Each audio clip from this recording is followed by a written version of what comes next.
Deepak Kumar, lecturer biology. मैं government senior secondary school Udaipur में कार्यरत हूँ। इको क्लब का प्रभारी होने के नाते, जैसा कि आज आप सबको विदित है कि 5 जून विश्व पर्यावरण दिवस है। इस दिवस को लेकर हम हर साल बड़े उत्साह के साथ इस दिन को मनाते हैं। इस दिन को मनाने के लिए क्या उद्देश्य हमारा रहता है, इसके लिए मैं थोड़ा सा आपको इसका जो शुरुआत है उसके बारे में थोड़ा सा बताना चाहूँगा। इसकी शुरुआत जो है वो संयुक्त राष्ट्र संघ द्वारा सन 1972 5 जून को इसकी शुरुआत की गई स्वीडन की राजधानी स्टॉकहोम में। इसके ऊपर पर्यावरण की जो चिंताएं थी उनके ऊपर बैठ के उन्होंने सभी लगभग इसमें 119 देशों ने भाग लिया। उसमें सभी देशों ने बैठ के ये डिसाइड किया कि जितने भी इशू, जितनी भी बातें जो पर्यावरण को लेके हमारे समक्ष आएंगी उनके ऊपर हम विचार करेंगे और उनसे लोगों को अवगत करवाएंगे, अवेयर करवाएंगे और उस दिन को निर्धारित करके उसके बाद ये उसी दिन शुरुआत की गई इसकी 1972 को ही। और उसके बाद जो पहली बार विश्व स्तरीय स्तर पर इसको मनाया गया वो 1974 से शुरू किया गया इसको। और आज तक ये हर साल बड़े उत्साह के साथ बड़ा विश्व स्तरीय एक आयोजन इसका किया जाता है, जिस दिन हर साल इसके ऊपर एक थीम फिक्स की जाती है कि इस साल का थीम क्या रहेगा। हर साल का एक थीम फिक्स किया जाता है। जो भी हर साल की जो चिंताएं, जो मुश्किलें होती हैं, पर्यावरण में आने वाली जो कठिनाइयां होती हैं, उनको लेके एक थीम फिक्स किया जाता है। तो उसी तरह से इस साल का 2020 का एक थीम है टाइम फॉर नेचर। ये भाई प्रकृति को समय देना है। जैसा कि हमें पता है कि अगर प्रकृति है तो हम हैं। प्रकृति के साथ ही हमारा जीवन यापन होता है और जो भी प्रकृति हमें दे रही है उसका दोहन हम कर रहे हैं। तो हमें ये भी ध्यान रखना पड़ेगा कि जो प्रकृति हमें दे रही है उसको हमें बचाना भी है, उसका हमने संरक्षण भी करना है।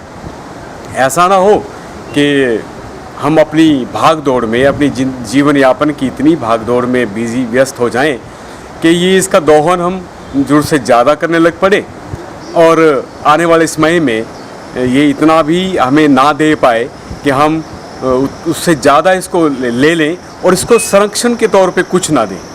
संरक्षण से मेरा मतलब है कि हमें इसको बचा के भी रखना है।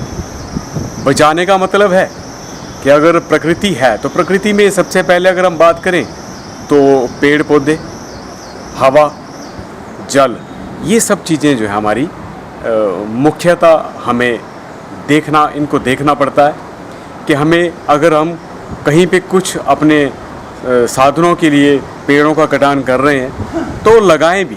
अगर एक की कहीं कटिंग होती है तो उसके बजाय कम से कम 10 लगाएं।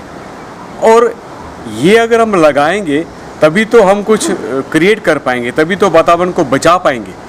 और हम अपनी जीवन यापन की भागदौड़ में इतने ज़्यादा उद्योगों को लगा रहे हैं जिनमें थोड़ी सी कमी ये है कि जो वो इतनी ज़्यादा गैसेस प्रोड्यूस कर रहे हैं, चाहे कार्बन डाइऑक्साइड है, चाहे सल्फर डाइऑक्साइड है, चाहे क्लोरोफ्लोरोकार्बन है, जितनी सारी ये गैसेस प्रोड्यूस हो रही है जिनको हम ग्रीन हाउस गैसेस के नाम से भी जानते हैं, ये गैसेस आने वाले समय में और अब हमें इन गैसेस से होने वाली एक प्रॉब्लम जो है वो, जिसको ग्लोबल वार्मिंग का नाम भी देते हैं, और इनसे होने वाला एक बहुत बड़ा खतरा जो शुरू हो चुका है 1985 में ये इसके बारे में पता लगा था। अंटार्कटिका में जो ओजोन परत में जो छोटा सा छेद उसके बारे में पता लगा था, जिससे आने वाली सूर्य की डायरेक्ट किरणें जो हमारे शरीर पे पड़ेंगी या कहीं भी किसी के भी शरीर पे पड़ेंगी तो उनसे डायरेक्ट कोई ना कोई बीमारी, उनमें मुख्यतः स्किन का कैंसर है या और इस तरह की बड़ी सारी बीमारी।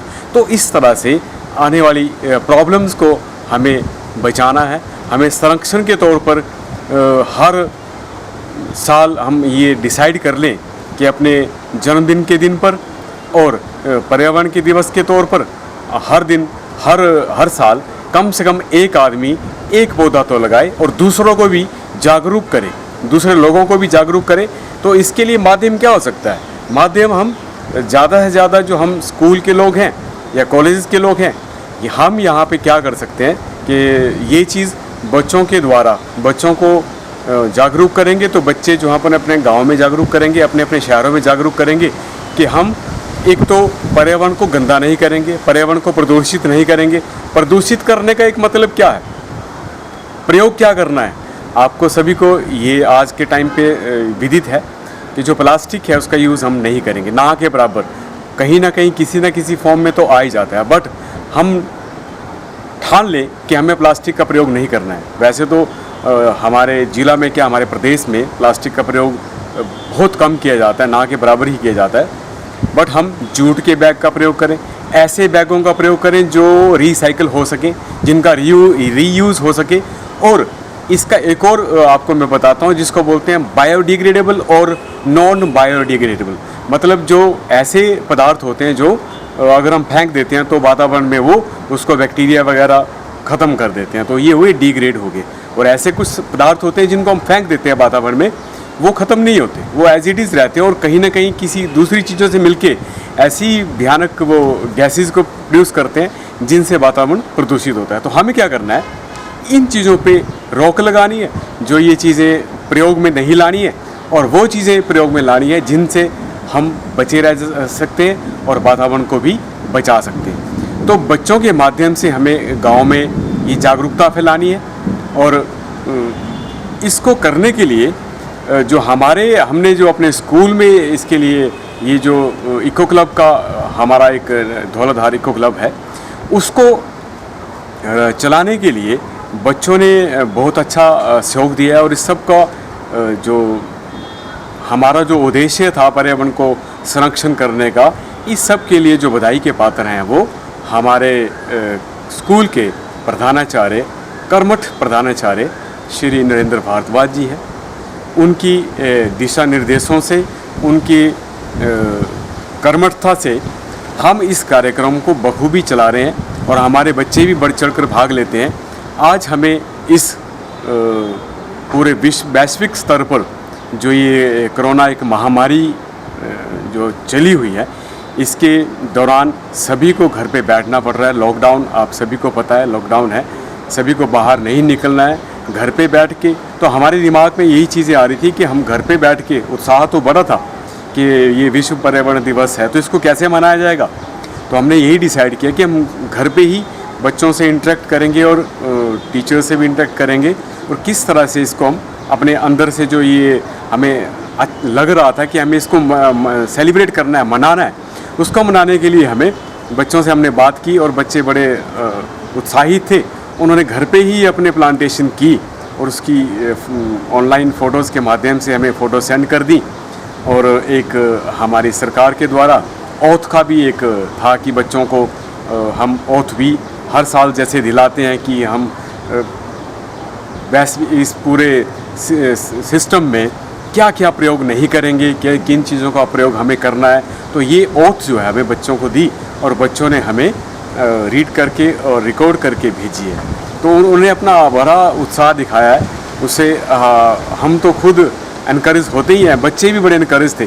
तो इस तरह से हम इस अपने पर्यावरण दिवस को घर पे बैठ के भी सेलिब्रेट कर रहे हैं। तो बहुत अच्छा लग रहा है कि इस लॉकडाउन के टाइम पे भी हमें ये सेलिब्रेट करने का मौका मिला है, तो भी हमने इसको मौके को